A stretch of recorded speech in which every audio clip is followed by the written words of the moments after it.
Capítulo 1245. Estrondo, estrondo, estrondo. Os relâmpagos prateados, tão grossos quanto uma anaconda, atingiram a cortina de veludo preto translúcida. Ela tremeu violentamente enquanto se distorcia.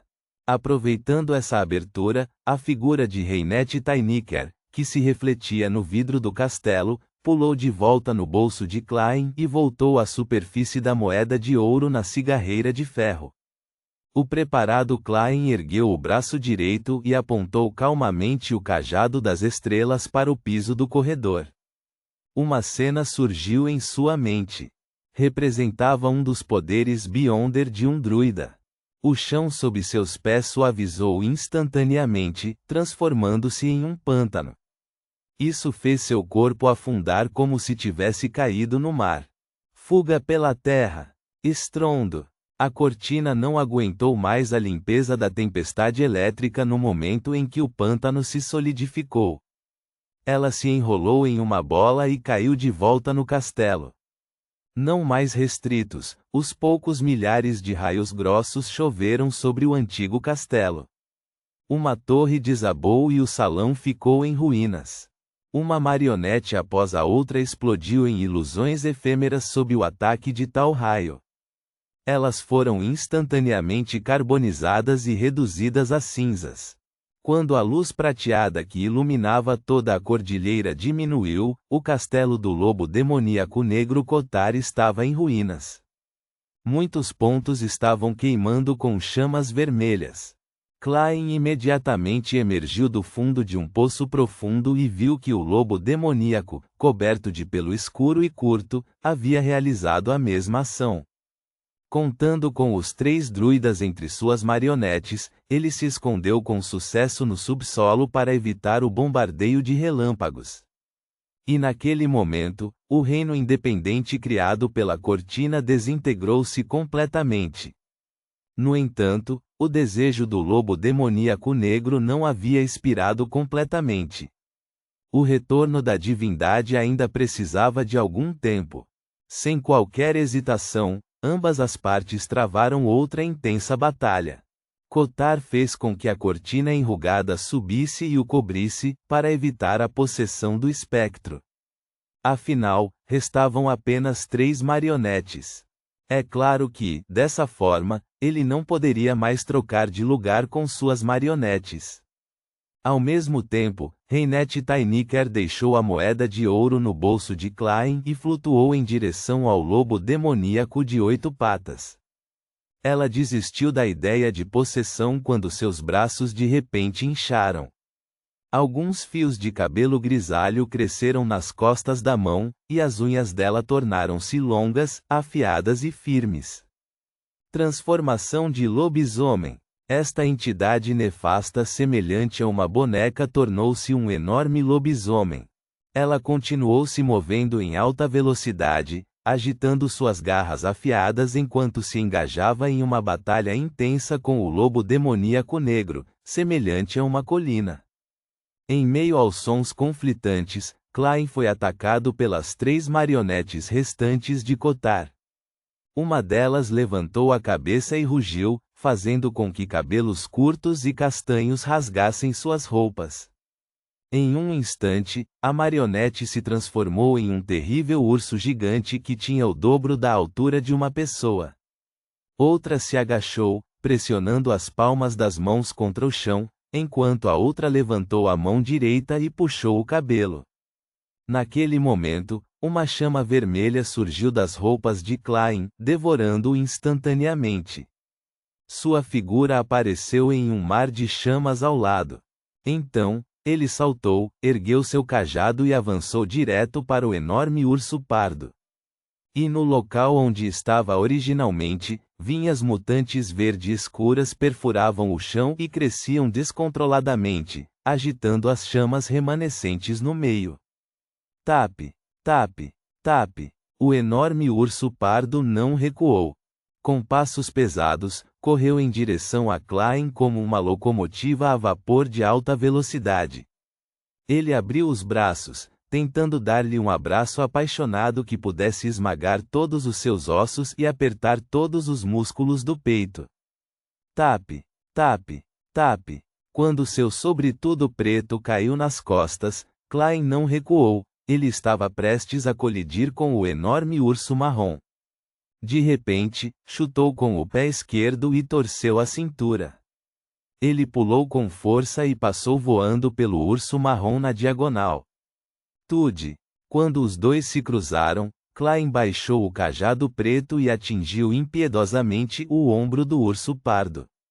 Normalmente, tal ataque não teria sido capaz de ferir a pele grossa do urso pardo.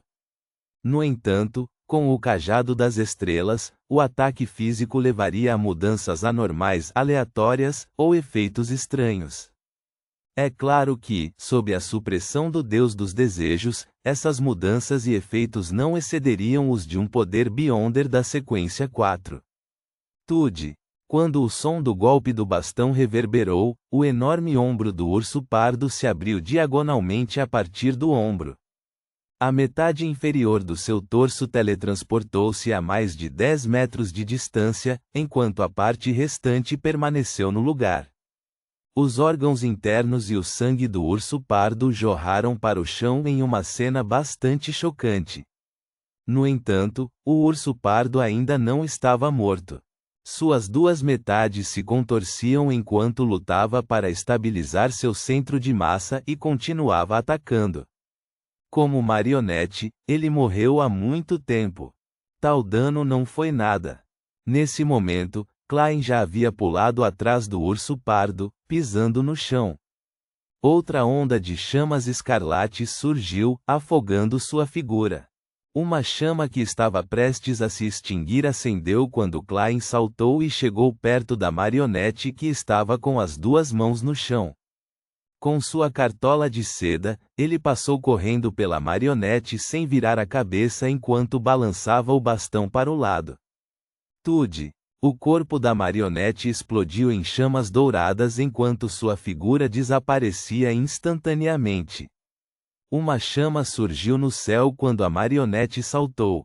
No entanto, as chamas douradas não se extinguiram, transformando-o rapidamente em cinzas. Sem sequer olhar, Klein já havia corrido na frente da marionete que puxava seu cabelo. A marionete imediatamente jogou fora o cabelo de sua mão. Esses fios de cabelo começaram a queimar enquanto emitiam gases negros, soando alarmes aos sentidos espirituais de Klein. Tóxico. Um veneno desconhecido. Com um rangido, ele parou de usar sua habilidade como palhaço. Usando a inércia de seu corpo, estendeu seu cajado preto. Todos os tipos de pensamentos rapidamente se reformaram em sua mente, formando rapidamente uma imagem. Antes desta operação, Klein solicitou a ajuda da senhorita Justiça para hipnotizá-lo. Isso tornou seu cérebro incapaz de formar imagens quando ele inconscientemente pensava em uma. Haveria apenas um único pensamento ressoando em sua mente, e ele teve que tomar a iniciativa de controlá-lo para construir a imagem. Isso lhe permitiu usar o cajado das estrelas por um longo tempo sem ser afetado pelos efeitos negativos. Quanto às falhas de pensar dessa maneira, Klein sentiu que ainda era aceitável sob condições pré-determinadas. Sem fazer barulho, as joias embutidas no cajado das estrelas se iluminaram. Um pilar de luz branco e sagrado desceu do céu, envolvendo o gás negro e a marionete correspondente. O veneno derreteu rapidamente sob a queima do sol. O mesmo aconteceu com a marionete. Com um brilho remanescente ainda nos olhos, Klein instintivamente se virou e apontou seu cajado para o urso marrom que estava dividido em dois. Relâmpagos prateados brilharam espontaneamente antes que o corpo separado do urso marrom finalmente desmoronasse, incapaz de se levantar novamente. Em apenas alguns segundos, Klein acabou com as marionetes restantes do lobo demoníaco negro. Após a anomalia do castelo de Sefira, seja ele ou o deus dos desejos, o tempo tornou-se anormalmente precioso. Ninguém estava disposto a perder tempo, porque não demoraria muito para que existências de alto nível como o verdadeiro Criador e Anjo do Tempo Amon, na terra abandonada dos deuses, descessem. Ao ver isso, o lobo demoníaco negro Kotar tremeu violentamente e abriu a cortina de veludo translúcida. A cortina primeiro desapareceu no ar antes de aparecer de repente atrás de Klein. Assim como sua espiritualidade estava prestes a enviar um aviso, ela o cobriu e o envolveu dentro dela. A visão de Klein escureceu imediatamente quando ele sentiu seus pensamentos ficarem lentos. Seus fios do corpo espiritual estavam sendo isolados na cortina, um fio de cada vez. Ele tentou usar o salto flamejante, amolecendo seus ossos e usando o cajado das estrelas, mas não conseguiu ter sucesso em um estado tão anormal. A cortina de veludo preto ficou cada vez mais apertada, revelando as marcas correspondentes de seus olhos, nariz e boca, como se estivesse espremendo uma nova pessoa.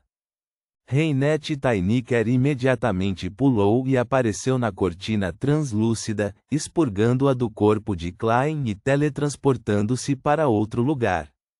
O lobo demoníaco negro aproveitou a oportunidade e ergueu seu pescoço, soltando um rugido. A cortina levantou-se, como se tivesse se tornado um manto cobrindo o corpo de uma pessoa invisível. Uma terrível força de sucção nasceu, fazendo com que os fios do corpo espiritual de Reinet Tainiker e Klein flutuassem incontrolavelmente. Se eles não tivessem os poderes Beyonder correspondentes, seus fios do corpo espiritual teriam se fundido na capa em apenas 3 a 4 segundos, enquanto eles se tornariam suas marionetes. Felizmente, Klein também era um mestre das marionetes. Ele imediatamente concentrou sua atenção e controlou os fios do corpo espiritual dele e da senhorita mensageira. Ele seguiu o método que aprendeu com Zaratu, permitindo que eles circulassem ao seu redor e retornassem às suas posições originais, formando laços. Rugido. O lobo demoníaco negro cuspiu uma bola de gás, enviando-a voando em direção a Klein como uma bala de canhão. Como ele estava focado em controlar os fios do corpo espiritual dele e da senhorita mensageira, Klein mal conseguia se abaixar. Quando ele estava prestes a ser atingido, Reinet Tainiker flutuou e ficou na frente dele. Estrondo. Os cabelos loiros de Reinet Tainiker se espalharam enquanto as videiras malignas enroladas no seu corpo se despedaçavam. As ações subsequentes do lobo demoníaco negro foram uma série contínua e suave de ações. Aproveitando o momento em que a cortina puxava desesperadamente os fios do corpo espiritual de seu alvo, ele lançou ataques repetidos contra Klein, forçando Reinet Tainiker a bloqueá-los. Isso fez com que a resistente maldição antiga tremesse sob seus ataques de garras, bolhas de ar e ataques flamejantes. Mais e mais feridas apareceram, fazendo parecer que ela não poderia durar mais. Nesse momento crítico, enquanto Klein controlava os fios do corpo espiritual para resistir à atração da cortina, ele enfiou a mão no bolso e tirou outra cigarreira de ferro. O selo foi removido e a caixa foi aberta. Dentro, havia também uma moeda de ouro em silêncio. Havia também um espectro na superfície da moeda de ouro. Este era uma espectro feminina embaçada, uma verdadeira criatura imortal, e não um espectro do caminho mutante. Era o trunfo mais forte que Klein preparou. Anteriormente, já que estava dentro do reino independente que não estava conectado com o mundo exterior. Estava com medo de não conseguir obter o efeito desejado. Somente quando a cortina atingiu ele e a senhorita mensageira ele sentiu que a oportunidade estava aqui. Quando a caixa foi aberta, a espectro pulou de repente na superfície de um fragmento de vidro. Nela havia tubos pretos quase ilusórios que se estendiam até o infinito, conectando-se ao desconhecido. Este era o símbolo da morte artificial. e a morte artificial era equivalente à deusa da meia-noite.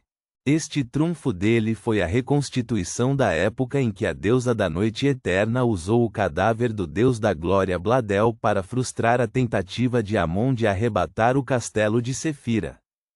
Para isso, ele deliberadamente encontrou um monstro parecido com um espectro na terra abandonada dos deuses e o aprisionou, colocando-o junto com as penas brancas do projeto da morte artificial que convocou da névoa da história.